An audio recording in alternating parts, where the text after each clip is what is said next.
Hey guys, this is Luthais, and today we're going to talk about Miscreated and exactly what can make it great again. I needed to do this video, guys, because there's a lot of games coming out which players are talking about, and I persist in saying that this game is the best and can still be the best in the future if the devs just focus on what the players want and not on expanding new items and stuff like that. Yes, I would love a dirt bike, but there are a lot of stuff which we want which we can't get. So let me start with the positive, guys. The reason why this game is the best I've ever seen is I remember the first time me and my son played this game, the effect it had on us, and even as a grown man I got scared in the dark with cars and quads chasing after us, and the sounds of the weather and everything. So the immersion of this game, guys, is what puts it apart from any other game that I've ever seen. There has been no game that has made me so nervous and had the effect on me that this game has. And yes, I can only think of two games that makes my hands shiver and lets me not be able to react the way I want to react. The realistic environment is the second thing that is so wonderful about this game. The fact that everything is to size and that everything that you see makes you live yourself into the world. The forests, the houses, everything is up to scratch, and everything just pulls you in.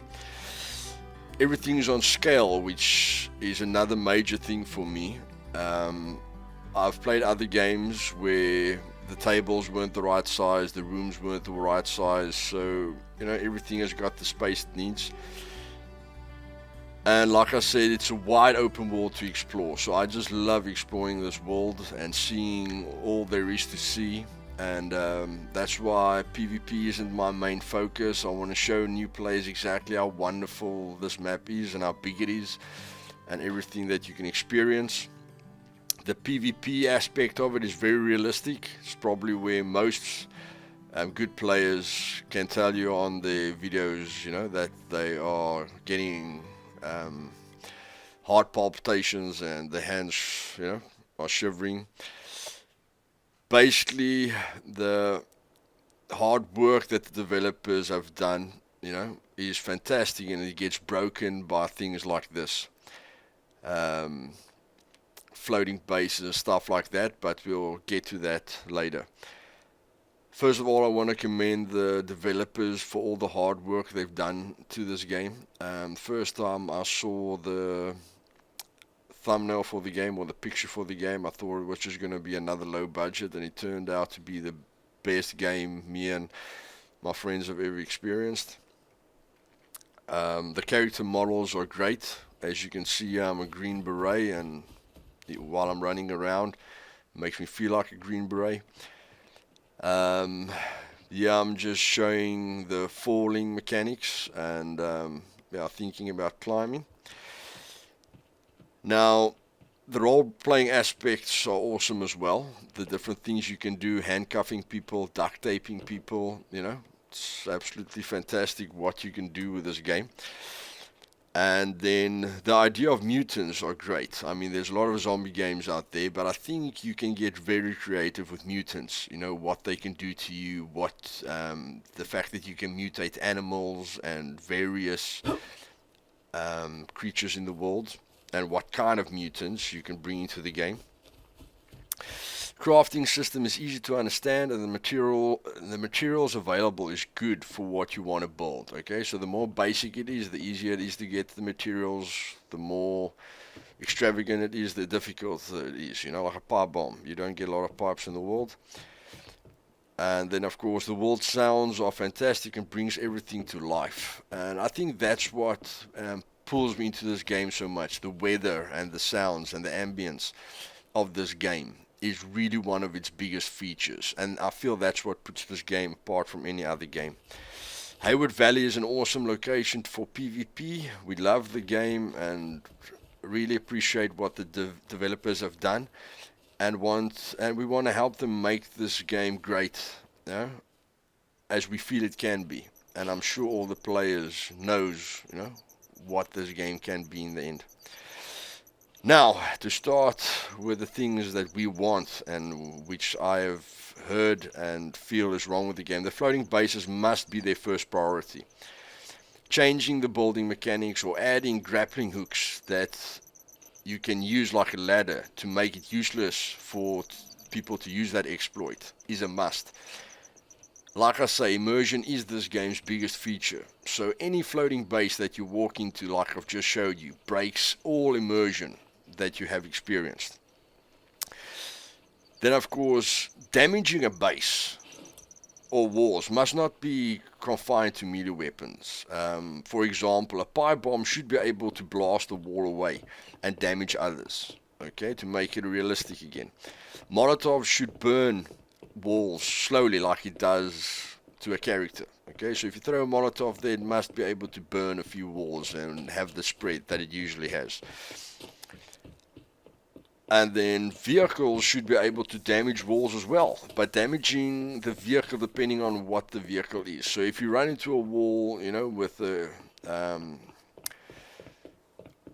with that little car that you get by the airplanes, you know, shouldn't do much damage. But the faster the car is and the bigger the vehicle is, like a truck, you know, should depend on how much damage you can do. I really feel you must be able to drive through a wall with a truck, you know, or a bus. And then mutant hordes are definitely what this game needs. Here I'm showing you I'm in a town, and yes, it was a quiet time, but players can kill you guys, but that is not what the players want. The players want a bigger PvP section to the game. They want a fear of the world except for the players, and be more immersed. So mutant hordes would be cool. And if the engine must be changed to allow for more spawns, then we will wait and support the developers with how long it will take. On the small side, we need more dangerous mutants and wildlife. That makes it a risk to go anywhere. And the animations can be more varied to make them more realistic. Bears and snakes and mutated tigers or boars can be a good addition to the PvE side. And much later, AI enemies can be a great addition for a role-playing service. Now, the way in which characters receive damage should be worked on to add more immersion. For instance, if you get shot in the legs, your speed should decrease over time, and adrenaline should be taken to run again. There should be an animation for bandaging so that you put away your weapon to bandage yourself, and it should take like 5 seconds to complete the heal. Same with adrenaline and so on. If you get shot in the arm, your aiming must start weaving a bit, and 2 or 3 shots to your arm should make you drop a primary weapon which is too heavy, so that you can only use a pistol or something. Climbing would be insane up mountains, you know, to make it more immersive, but let's not get ahead of ourselves here. I'm not going to ask the developers to do something that's totally out of bounds. The falling mechanic should be adjusted that you can break your legs at a certain distance and only die if there is no way of making it. Sticks can be implemented for broken bones later down the line. Again, just hitting the nail on the head and making it more immersive, because that's Miscreated's biggest feature, which blows all the other games out of the water.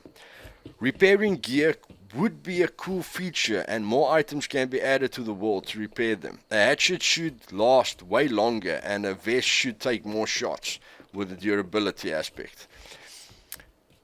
The spawns should be more relevant to the location. Only police gear at police stations, and only military gear at military base and checkpoints like Orca Dam and other checkpoints. The hiding of gear is fine, but if it can tell a story of what happened there, it would be a great addition. And guns behind couches and behind tables, you know, more or less gives you that feeling of knowing what happened there. And then of course, the interaction with everything should be a green light in the corner of the screen, because hiding behind something with a text in your face is irritating and also breaks immersion. So one indicator to show you so to show you can pick up something or interact with something would be much better. Needing a wrench to fix cars would be more realistic. Needing a crowbar to open boxes would be more realistic. And a hammer to fix equipment, and of course to add spawns to make it relevant or rewarding for opening crates and searching in couches, but I'm sure they will add that later. The world should be dangerous to everyone, with snakes poisoning you and mutants infecting you and creatures and mutants that are much faster than you, but stop if they lose sight of you or run into smoke or stand still after being hit by a stun grenade. If you can't make them more, then make them deadlier, with infections and effects on the character, and let every weapon be relevant to the damage that should be done to them. Just more realistic and more spawns, so that everyone can enjoy themselves. Alright? Again, guys, if you hit a mutant with the police baton, it should take a lot of shots for that thing to stop. Okay, if you hit it with a hatchet, it's a lightweight weapon. The mutant must be able to do a lot of damage to you still. And of course, an axe, should be less. And, can't really change what the bullets do to mutants. But again, making them tougher, making them more dangerous, and, just getting creative with how they can damage us. Now, guys, this is Luthais. I'm signing off. And people talking about the new games coming out like Survive the Nights and Dead Matter makes me sad, because this game can be the biggest title ever, and if the developers can't reach the target, okay, of what we want in this game, then I think they should start over. And they should get a small team just to maintain, Miscreated, and start from scratch, because they know exactly what the best survival game ever needs to be great. And please comment below if you have any ideas that are not too far-fetched and that you think would make this game great again. This is me, boys, signing off. This is a really great game, and love it to bits. And as you can see, there's a lot of shit to explore. I'm done. My character is done. The new survival guide is coming. And I'll see you guys later.